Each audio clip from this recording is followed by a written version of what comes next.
Hi everybody, I'm Jack and this is Raw Tropical Living. Thanks for joining me today. It is about to get stormy here. I woke up nice weather this morning, starting to get windier and windier, and we were supposed to have storms this afternoon and this evening. Possibly quite severe, but we will see. I like a little stormy weather from time to time. I don't quite get when everybody's all blessing each other and this and that and all anxious and stuff every time there's a clap of thunder.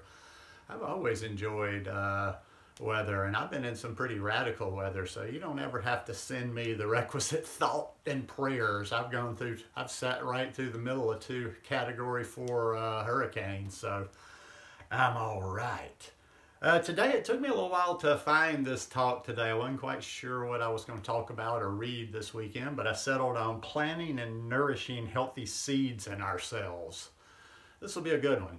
I do videos every day, so if you're not already subscribed to my channel, how about hitting that subscribe button now and coming back and watching some more? Then click on the little bell and check send notifications so YouTube doesn't unsubscribe you from the channel.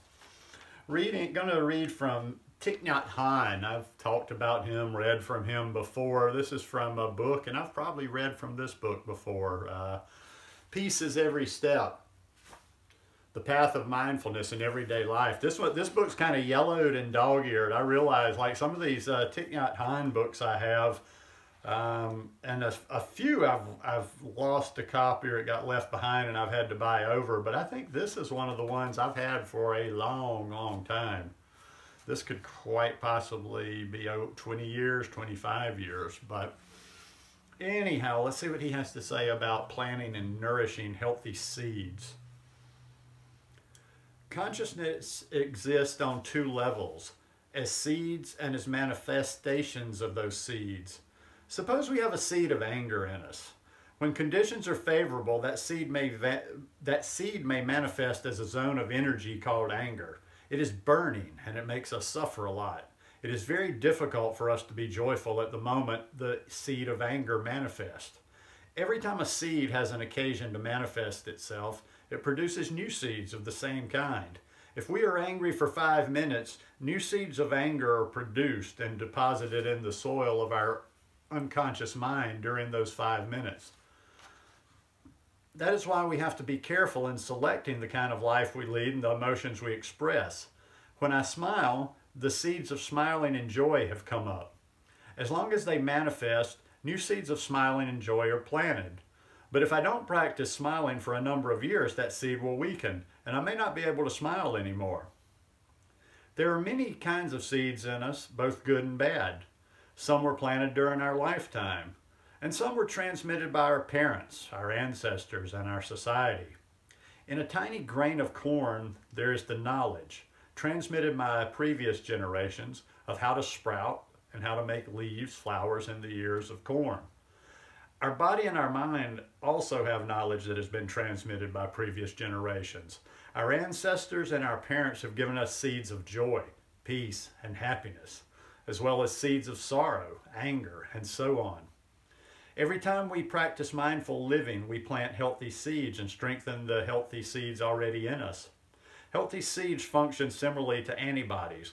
When a virus enters our bloodstream, our body reacts and antibodies come and surround it, take care of it, and transform it. This is true with our psychological seeds as well.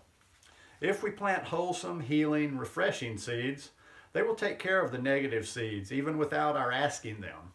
To succeed, we need to cultivate a good reserve of refreshing seeds. One day, in the village where I live, we lost a very close friend, a Frenchman who helped us considerably in setting up Plum Village. He had a heart attack and died during the night. In the morning, we learned of his passing. He was such a gracious person, and he gave us a lot of joy every time we spent a few minutes with him. We felt that he was joy and peace itself.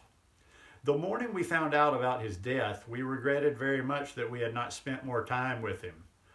That night I couldn't sleep. The loss of a friend like him was so painful, but I had to deliver a lecture the next morning and I wanted to sleep, so I practiced breathing. It was a cold winter night when I was laying in bed visualizing the beautiful trees in the yard of my hermitage. Years before, I had planted 3 beautiful cedars, a variety from the Himalayas. The trees are now very big, and during walking meditation, I used to stop and hug these beautiful cedars, breathing in and out. The cedars always responded to my hugging. I am sure of it. So I lay in bed and just breathed in and out, becoming the cedars and my breath. I felt much better, but still I couldn't sleep. Finally, I invited into my consciousness the image of a delightful Vietnamese child named Little Bamboo. She came to Plum Village when she was 2 years old, and she was so cute that everyone wanted to hold her in their arms, especially the children. They didn't let Little Bamboo walk on the ground. Now she is 6 years old, and holding her in your arms, you feel very fresh, very wonderful. So I invited her to come up into my consciousness, and I practiced breathing and smiling on her image. In just a few moments, I fell soundly asleep. Each of us needs a reserve of seeds that are beautiful, healthy, and strong enough to help us during difficult moments.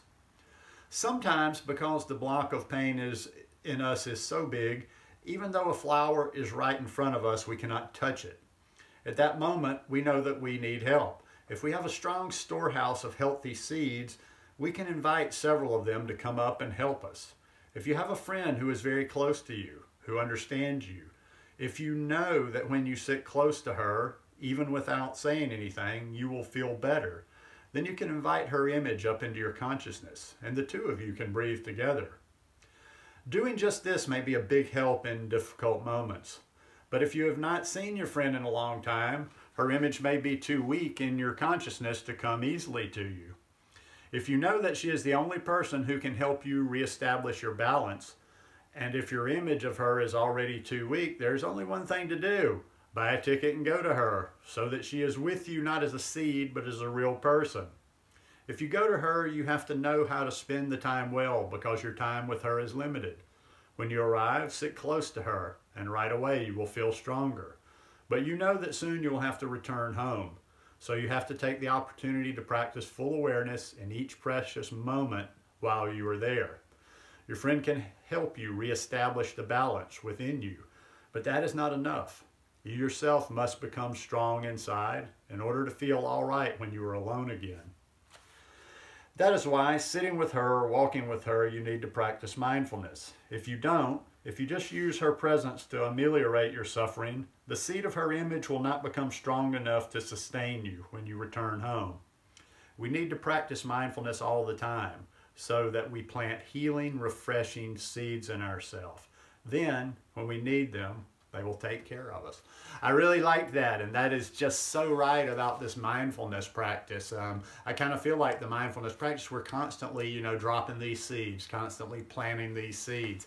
I can relate to that on the anger part of it, about how if you let the anger, the sooner I can release that anger, the less more anger seeds planted, the easier it is just to kind of let it go. And you can probably relate to that. Have you ever been really angry and it just kept festering, and the longer it went, the harder it was to let go? It's almost like with anger, I've found for myself, it's always worked for me just to let it go completely, no matter what the reason. Now we can figure out, I can do some thinking and reflecting on it. It doesn't mean if I'm angry at a person and I have a legitimate reason that I'm condoning what they do or saying that behavior is okay or saying it's okay to inflict that behavior on me. It's just I'm choosing not to have this emotion at this time, and I'm choosing not to let more of those seeds be planted. But anyhow, hope you guys enjoyed that reading today.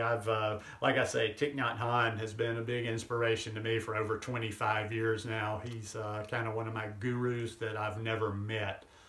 So I hope you guys enjoyed this one. If you did, please give me a thumbs up. Have a beautiful weekend, and I'll see you again tomorrow. Peace.